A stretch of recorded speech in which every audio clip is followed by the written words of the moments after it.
一顆心先開始定了，自細很聽教，是何其重要。容讓是禮貌，道歉不可缺少。累了，一盞燈只好熄滅了，一粒星顯得更照。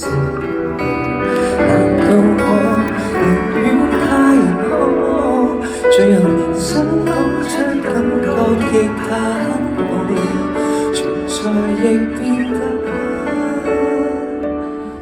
多少？誰會喜歡聽我吐苦水？想要的如何爭取？是一口拒絕到底有沒有罪？重複的自問，還是覺得等一等死不退。愛好直到幾多歲，留住笑面，結果在裡面粉碎。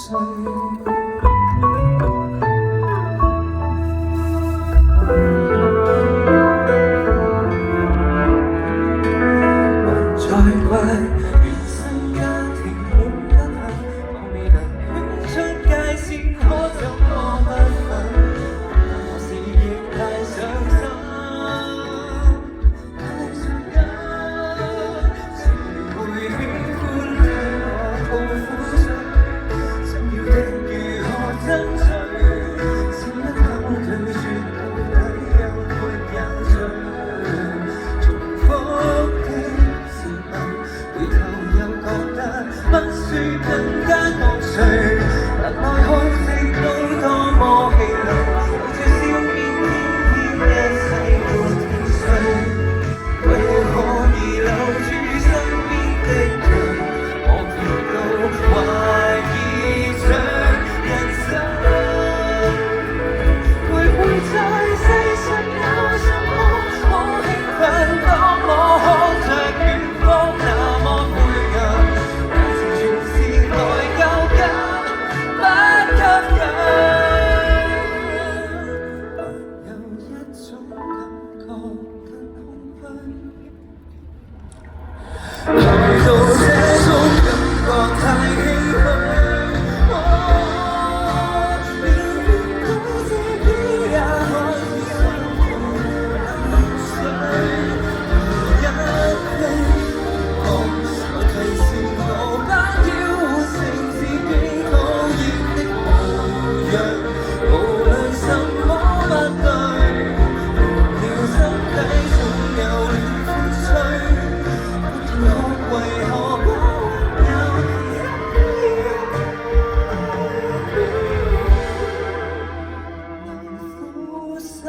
自問仍能如孩子笑着睡，能量已像都不反對，期望有份美好不會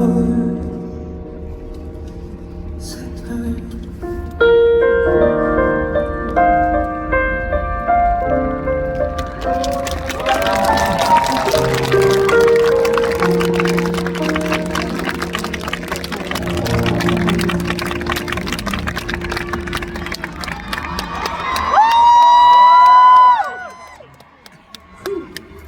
啱啱呢首呢，就係我對上嘅